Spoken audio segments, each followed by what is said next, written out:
Join us in a pledge of allegiance. We'll officially open the meeting. I pledge allegiance to the flag of the United States of America and to the republic for which it stands, one nation under God, indivisible, with liberty and justice for all. Thank you, Commissioner Humphrey.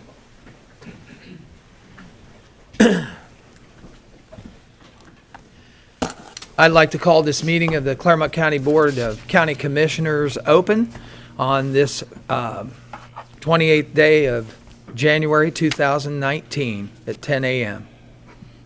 We'll start with item number B, approval of regular session minutes of 1/23/2019. Have you had an opportunity to review the minutes, I have, and Commissioners? I'll make a motion to approve those. I'll second that motion. It's been moved and it's been seconded that we approve the minutes. Any discussion or conversation? Judy? Mr. Humphrey? Aye. Mrs. Corcoran? Yes. Mr. Painter? Yes. Item number C, public participation. We have come to the part of our agenda for public participation. Is there anyone here today who's in attendance that would like to address the board? Seeing that there are none, I will close the public participation portion of the meeting and move to item number D, the consent agenda.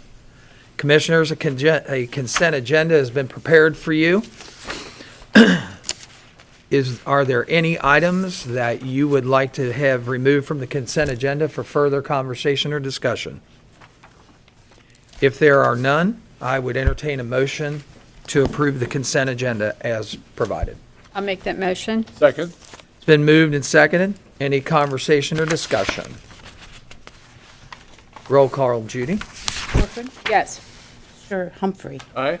Mr. Painter? Yes. And we will move now to the non-consent agenda and start with item number 4. Good morning. Morning. Pam Havercos, Clermont County Emergency Management Agency Director.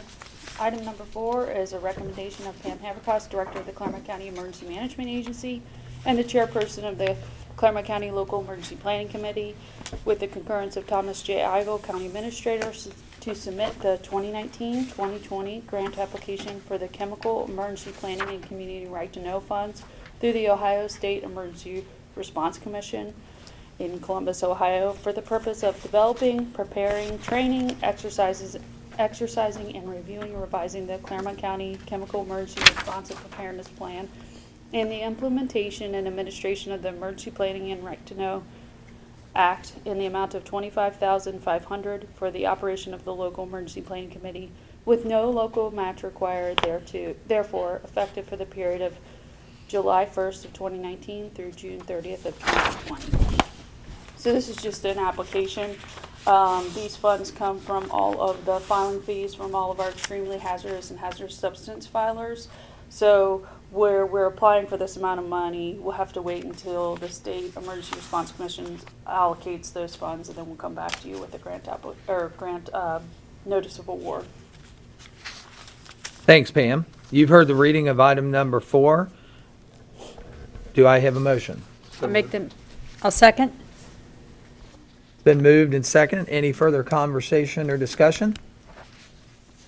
If none, roll call, Judy. Mr. Humphrey? Aye. Mrs. Corcoran? Yes. Mr. Painter? Yes. Thanks, Pam. Appreciate that. Item number 5. Good morning, Commissioners. Morning. So this item is from the prosecuting attorney regarding a pricing supplement to a subscriber agreement and application that we have with an entity called TransUnion Risk and Alternative Data Solutions for access to and utilization of offline search services to provide skip tracing and address verification services in conjunction with a civil division of the prosecutor's office's litigation cases. The agreement for the search services were previously approved and executed back on May 30th, 2018. So it's the recommendation of the prosecutor with concurrence of Mr. Eigel, County Administrator, that the Commissioners execute the pricing supplement and pricing sheet to the previously approved and executed subscriber agreement and application with TransUnion TRADS for access to and utilization of the TRADS online search services under this account number 29182 1/1. Basically, a price increase from $70 a month. Previously, they raised it. We negotiated down to $100 a month, which is not as good as 70, but better than the alternative. So. Thank you. Commissioners, you've heard the reading of item number 5. Do I have a motion? Make that motion. Second?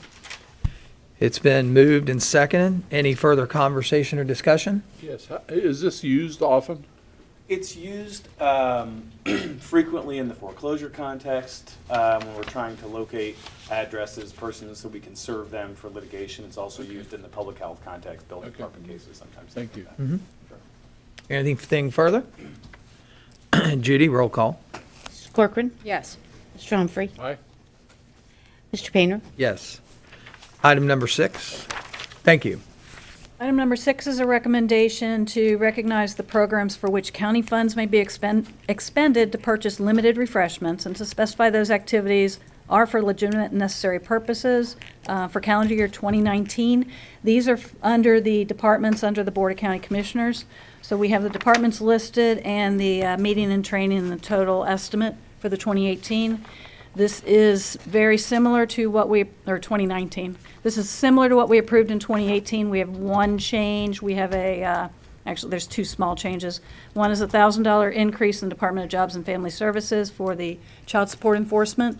And we have a $175 increase in Department of Public Safety for the Dispatcher Recognition Day. And the rest are as we have previously approved. Heard the reading of item number 6. Any further conversation or discussion? And just a clarification there, Suki, I think the 17,300 that you see under Department of Job and Family Services, if I remember right, looking at that last year, that there's There's a conference that they hold in September for foster parent training. And that covers all of the foster parents in the county, training and education. Okay. No further conversation or discussions heard. Judy, roll call. Did we make a motion? Oh, I thought we Yeah. did make a vote. Then do I have a Started motion? discussing. Yep. Do I have a motion for item number 6? So moved. A second. It's been moved and seconded. Any further conversation or discussion? Judy? Mr. Humphrey. Aye. Mrs. Corcoran. Yes. Mr. Painter. Yes. Item number 7. Good morning. Morning. Morning.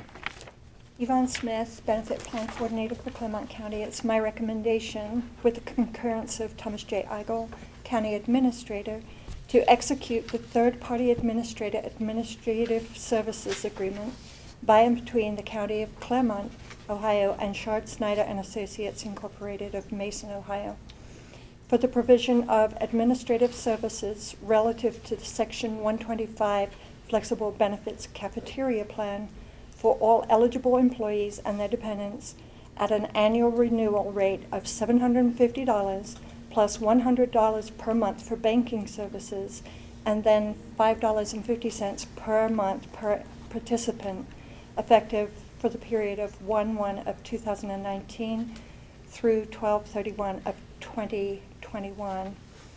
And further, to execute the plan document entitled Clermont County Section 125 Premium Conversion and Flexible Benefits Plan, attached thereto and made a part thereof, pursuant and compliance with the terms and conditions set forth therein, and contingent upon the release of the required purchase order in concert with requisition number 1760, dated 1/16 of 2019. You've heard the reading of item number 7. Do I have a motion? I make that motion. Second. It's been moved and seconded. Any further conversation or discussion?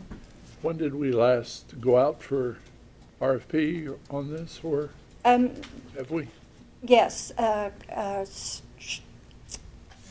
Haran. Haran, thank you.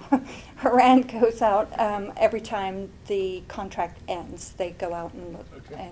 But Short Snyder being a local company, and there really hasn't been any competitiveness with anybody else. Do we know what the total amount likely would be? It's somewhere around 20,000 for the year. Okay. $5.50 per month per patron seems, Participant. And then we have to pay for the banking, yeah, too. participant. Yes, thank you. And Yvonne, this is only the $5.50 per month for only those people that choose to contribute to a flexible spending account, correct? Correct, yes. Okay. Any further conversation or discussion? Roll call. Mrs. Corcoran. Yes. Mr. Humphrey. Aye. Mr. Painter. Yes. Thank you. Thank you. Thank you.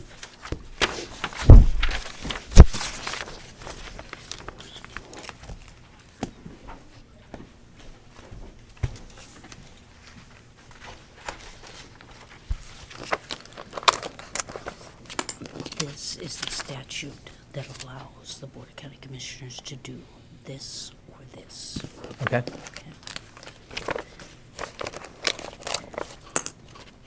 Which I'm going to give you. Here's comments. Here's where there's a joint petition. Here's the one that was already prepared. This will require a petition to be prepared by them. It'll be pursuant to this section versus this section. Mm-hmm. Okay? Okay. And I'll handle that if you want me to when we get there. Okay. If we get there. Okay. Let me provide here.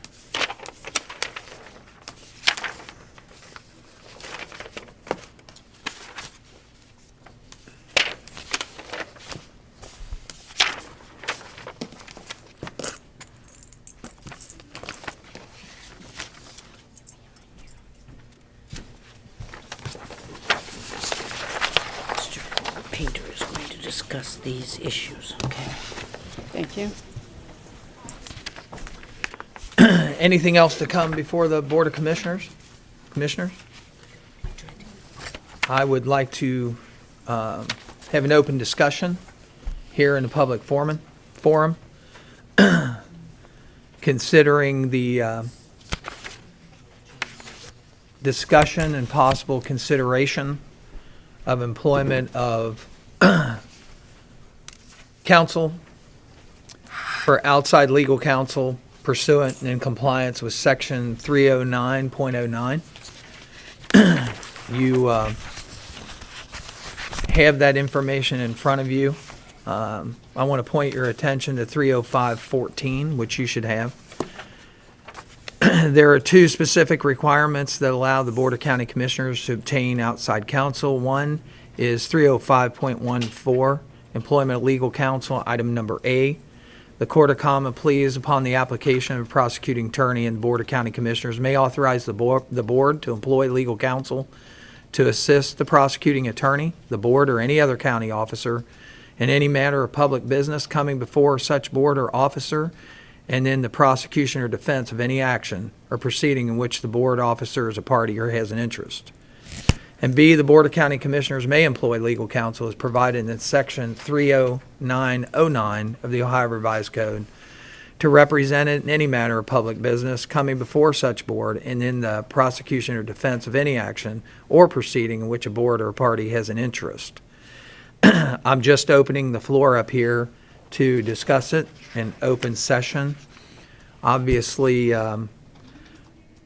we have entered into a realm of public records that are not defined by the Ohio code sections very adequately. And we are going to be, or I am going to be discussing that further as to whether we have a need for entering into, and Judy, the right term when it comes to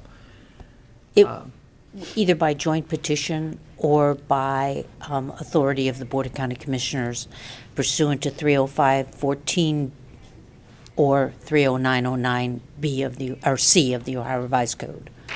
And I just want to specifically bring up some sections here. I'm not going to ask you to consider it for today's session, but I want you to think about the need for employment of outside counsel pursuant to and in compliance with 30909 for issues of experience, expertise, and conflict of interest due to the complexity of the definition of a public record. in the media or media is utilized by public subdivisions to provide transparency of the process and the disposition of issues by elected officials, to consider the consistency in application, the personal opinion of others, including not only public but also private, public information versus private application, and excerpts of factual information, distortion or shading to create an air of concern, disbelief, or sensationalism, and when is a record defined as a public record. Any conversation or discussion on that? I'm glad you don't want to consider that today because I haven't had a chance to read either section of the code. I do. So I do appreciate that. And certainly we can consider that. I think we should talk with the prosecuting attorney just to clear the air. And thank you. Oh, no problem. I wanted to make sure. Claire, any comments or? The only comments I would have is I have started to research what is before us today. I also would like to go through all these documents. And it is my understanding that we would then bring it through the prosecuting attorney with the joint application of both of us as to how this would proceed and who we would potentially hire if that was the determination. On top of that, I believe that I'd like to also have a clarification on Ohio case law that actually pertains to any of our issues that we might have on public forum and the information that is provided on any of the devices, whether they be personal or public.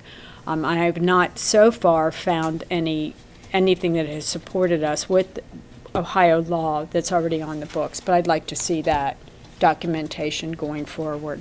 And I thank you for bringing this to the board this morning. No problem. I asked Emily, who has experienced 6 years as a paralegal, if she could go to the law library and research this, and she agreed that she would do that sometime this week, so. Thank you. I'm bringing it to your attention and discussion so that, everything that's involved with this. The only other thing I would ask here is that I'm asking, because of our lack of knowledge in this particular area, that we make no statement or correspondence as to current requests that we have at this time until we have the opportunity to obviously discuss this and go over the legal issues that are involved. I think we can respond that we've received it and we'll work on it. Okay. We'll Any- consider it. Thank you. Anything further to come before the board? We have reached that point of our board meeting today where I would entertain a motion for adjournment. So moved. I'll second. Been moved and seconded. Judy, roll call. Mr. Humphrey? Aye. Ms. Corcoran? Yes. Mr. Painter? Yes. This meeting of the Clermont County Board of Commissioners is now adjourned. Thank you for your attendance, and we'll see you Wednesday.